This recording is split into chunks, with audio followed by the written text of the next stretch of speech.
मराठीचा मुद्दा हा ठाकरे बंधूंच्या युतीसाठी नांदी ठरू शकतो असं संजय राऊत यांनी म्हटलं। टीव्ही9शी बोलताना संजय राऊतांनी हे एक मोठं विधान केलेलं आहे। पालिका निवडणुकीमध्ये ठाकरे बंधू एकत्र येतील का यावर चर्चा सुरू असल्याचं देखील राऊतांनी म्हटलंय।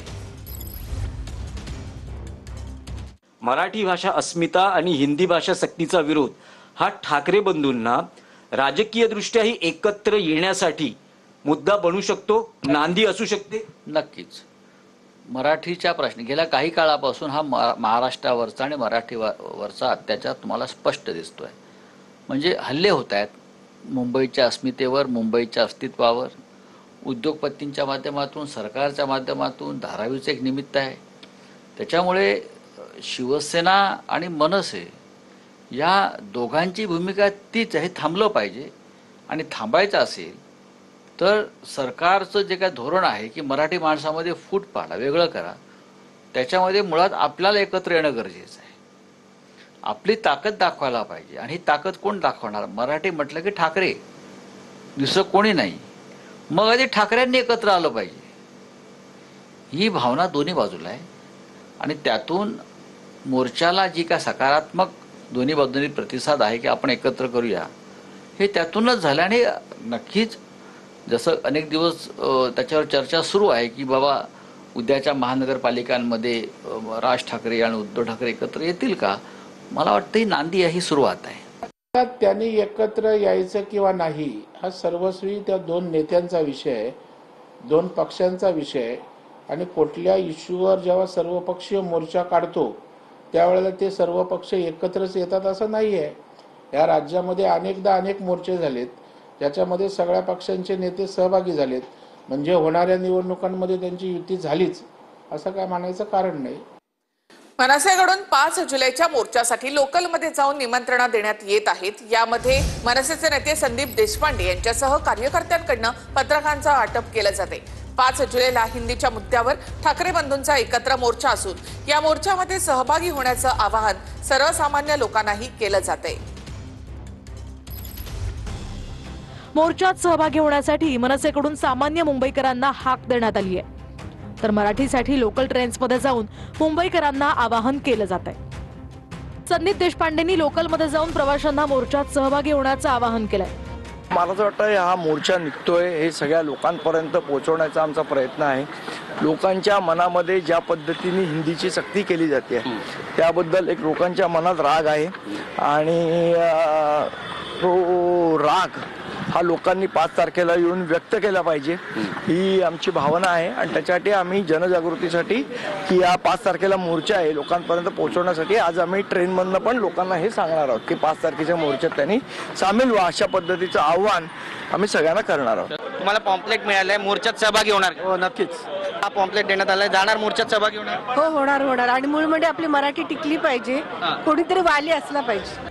ठाकरेंची शिवसेना आणि मनसेच्या एकत्रित मोर्चाच्या तयारीला आता वेग आलाय। मोर्चाचा मार्ग आणि मोर्चाची वेळ एकत्र ठरवण्यात येणार आहे।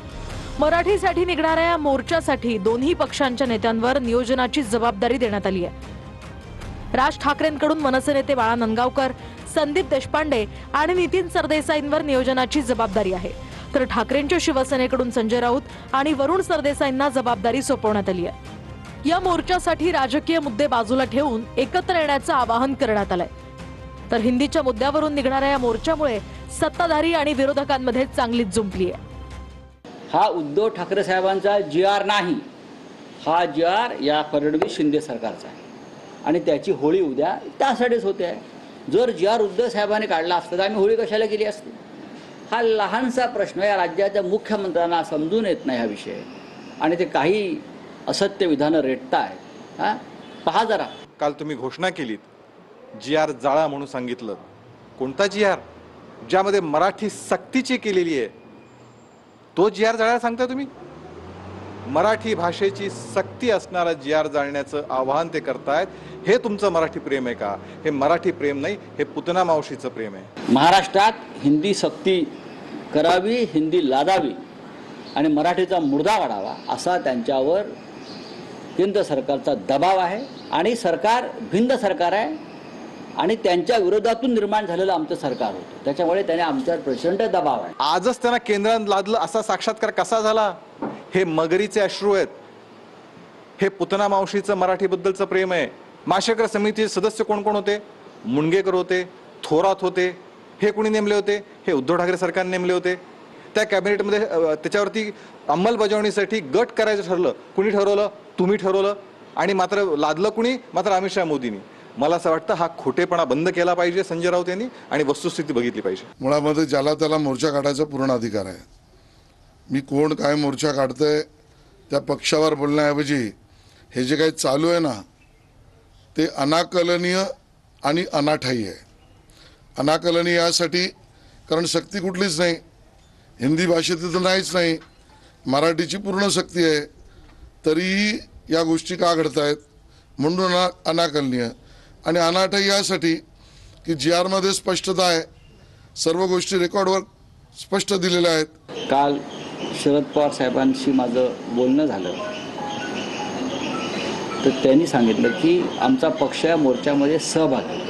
काँग्रेस पक्षसुद्धा ज्या हिंदी सक्तीच्या विरोधामध्ये आहे महाराष्ट्रात. माननीय जयंत पाटील या सगळ्याची माहिती देतील, पण राष्ट्रवादी काँग्रेस पक्ष पूर्ण ताकदीने या मोर्चामध्ये सहभागी होणार आहे. माणुसकीच्या नात्याने शिक्षण आमच्यासाठी अतिशय गंभीर विषय आहे. मला तर आश्चर्यच वाटतं. याच शरद पवार गटाने 2020 मध्ये हिंदी भाषा जोडो हा कार्यक्रम केला होता आणि हेच जयंत पाटील काल पत्रक काढून या मोर्चामध्ये मराठीसाठीच्या मोर्चात सहभागी व्हा, हिंदी विरोधी मोर्चात सहभागी व्हा अशा प्रकारची भाषा वापरतायत. यांना ह्या विषयावरती काही भूमिका असं नाही. ते दिल्लीचा खुळखुळा वाजवत बसलेला आहे. मला आश्चर्य वाटतंय शिवसेना म्हणून घेणाऱ्या त्या एकनाथ शिंदे आणि लोकमंडळींचं ते कुठे लपून बसले? कोणत्या त्यांनी का बंकर बिंकर केलाय का? या विषयावरती बोलायचंच नाही. ते स्वतःला जे अमित शहाचा जे पक्षाचे लोक आहेत शिंदे अमित शहाच्या शिवसेनेचे त्यांनी सगळे विरोध झुगारून मराठी भाषा मराठी अस्मितेवर ठामपणे बोलला पाहिजे. विरोध थोडी या गोष्टीचा. मराठी ही आमची भाषा आहे आणि आम्ही ती मान्य करतो. त्यामुळे मला नाही वाटत की याच्यामध्ये कोणाला विरोध आहे. याच्यावरून संजय राऊत म्हणतायत की एकनाथ शिंदे आता कुठे लपून बसलेत. कोण? संजय राऊत. अरे एकनाथ शिंदे तर तुझ्या छातड्यावर आहे बाबा सोन्या. तू काय एकनाथ शिंदेच्या नादी लागला? अजून काय शुद्धीवर नाही आला का तू? मनसे प्रमुख हे ताज एंड्समध्ये फडणवीसांना भेटतात तेव्हा मनसे प्रमुख हे फार चांगले भाजपाला वाटत असतात. मात्र त्याच मनसे प्रमुखांनी शिवसेना प्रमुखांच्या सोबत मोर्चा काढायची भाषा केली की मात्र भाजपाला अतिशय विपरीत विधानं सुचायला लागतात.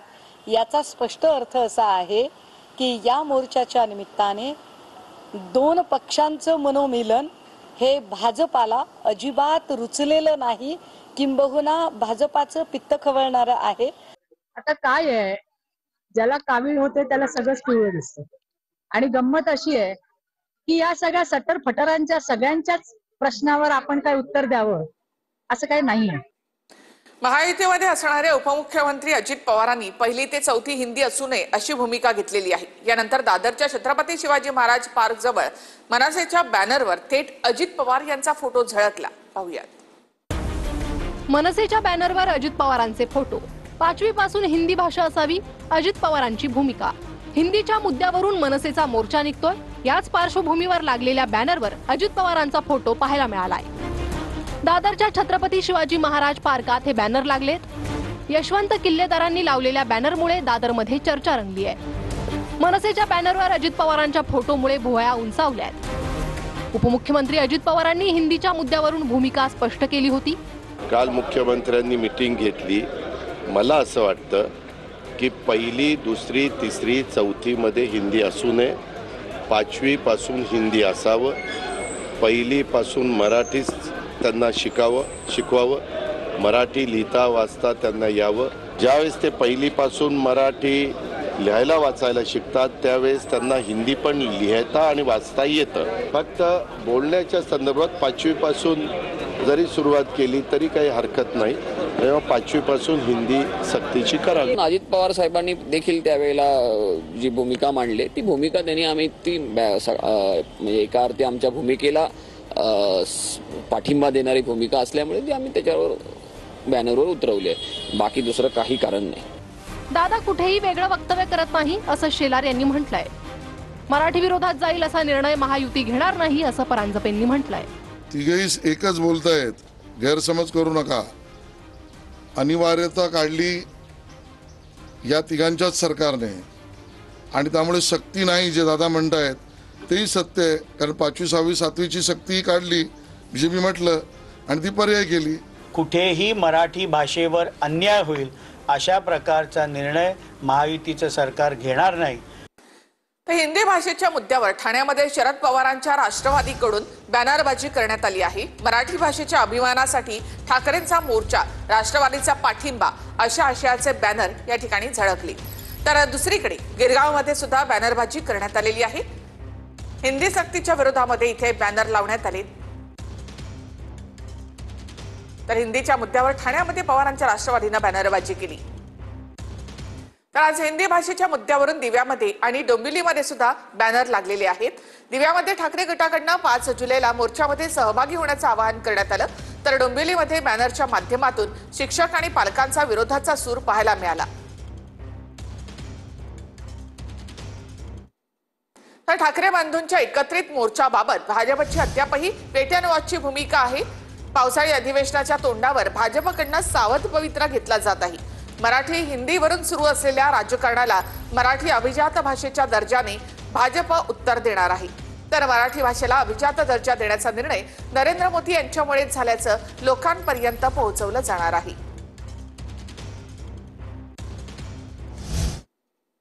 तर राज आणि उद्धव ठाकरे यांच्या मोर्चाला अनेक कलाकार आणि साहित्यिक सुद्धा पाठिंबा देत आहेत. पाहुयात या संदर्भातल्या बातम्या. ठाकरे बंधूंच्या हाकेला कलाकार आणि साहित्यिकांनी प्रतिसाद दिला आहे. कलाकार आणि साहित्यिकांकडून मोर्चाला पाठिंबा जाहीर करण्यात आला आहे. मनसेच्या यशवंत किल्लेदारांकडून कलाकारांच्या पाठिंब्याचे बॅनर लावण्यात आले. दिग्दर्शक आणि अभिनेते सचिन गोस्वामी यांनी मराठीसाठी आपला पाठिंबा जाहीर केला. हिंदी तिसरी भाषा म्हणून मुलांवर लादायची गरज काय असा सवाल त्यांनी या बॅनरमधून केला. हमरे को तुमरे को बोलने को आया खूप है, मराठी व्यवहारात असणं महत्त्वाचं आहे असं सचिन गोस्वामी यांनी म्हटलंय. अखिल भारतीय साहित्य संमेलनाच्या अध्यक्षा तारा भवाळकर यांनी देखील आपला पाठिंबा जाहीर केला आहे. सरकारनं चतुरपणानं त्रिभाषिक अशी भाषा वापरली. 4थी पर्यंत मातृभाषा शिकवा, लहान मुलांवर अन्याय नको असं मत तारा भवाळकर यांनी मांडलं. संवाद लेखिका मिथिला सुभाष यांनी देखील मोर्चाला आपला पाठिंबा दिलाय. आमच्या मुलांनी पहिलीपासूनच हिंदी का शिकावी असा सवाल त्यांनी विचारला. अभिनेता हेमंत ढोमे यांच्याकडूनही मोर्चाला पाठिंबा जाहीर करण्यात आला आहे. मुद्दा महाराष्ट्रात होणाऱ्या मराठी भाषेच्या गळचेपीचा आहे. हिंदी मोडकी तोडकी येते पण मराठी मोडकी तोडकी येऊ नये हा मुद्दा आहे असं हेमंत ढोमे यांनी म्हटलं. लेखक आणि कवी हेमंत दिवटे यांनी आपला पुरस्कारच परत केला. कविता संग्रहासाठी मिळालेला महाराष्ट्र शासनाचा पुरस्कार त्यांनी रकमेसह परत केला. दिग्दर्शक केदार शिंदे यांनी इंस्टाग्रामवर एक पोस्ट केली आहे. ठेच लागल्यावर आई ग म्हणायचं की ओ मेरी मा. 1ली ते 4थीच्या मुलांना या गोंधळात टाकू नका असं केदार शिंदे यांनी म्हटलं आहे. भाषा सक्ती करून कधी होत नाही. मुळात आपण आईकडून भाषा शिकलेली असतो, तीच भाषा खरी असते, तीच टिकते. हे अशा वेळ येतील जातील, अशी सरकार किती येतील जातील, पण भाषा टिकून राहते. हजारो वर्षापासून भाषा टिकून राहते. ती काय आपली ह्यांनी सक्ती केली म्हणून लगेच बदलत नाही. आणि भाषा जे आपण आई पहिलं विद्यापीठ आईबाप असतं, त्यापेक्षा मोठं विद्यापीठ कुठलं नसतं. की आपण आपल्या भाषेचा गौरव करण्याच्या निमित्तानं सगळेजण इकडे जमलो आहे. पण भाषा रोज बोलायची आणि एखाद्या दिवशी फक्त तिचा अभिमान बाळगायचा अशी गोष्ट नाही मला वाटतं. तर तिचा अभिमान रोज बाळगला पाहिजे आणि ती अभिमानाने बोलली पाहिजे. अभिनेता वैभव मांगलेंनी म्हटलंय की उर्वरित महाराष्ट्राचं माहित नाही, पण मुंबईत मराठी माणसाच्या मराठीची वाट लागलेली आहे. कामाच्या ठिकाणी सतत हिंदी किंवा इंग्रजी बोलावं लागतं, हा एक भाग. दुसरं म्हणजे आपल्यात सुद्धा त्यांना मराठी बोलायची लाज वाटते. आपली मुलं चांगलं मराठी बोलायचं विसरून गेली आहेत. त्यात हिंदीची सक्ती केली तर संपलं सगळं. मातृभाषेची भिकारणी सारखी अवस्था होईल.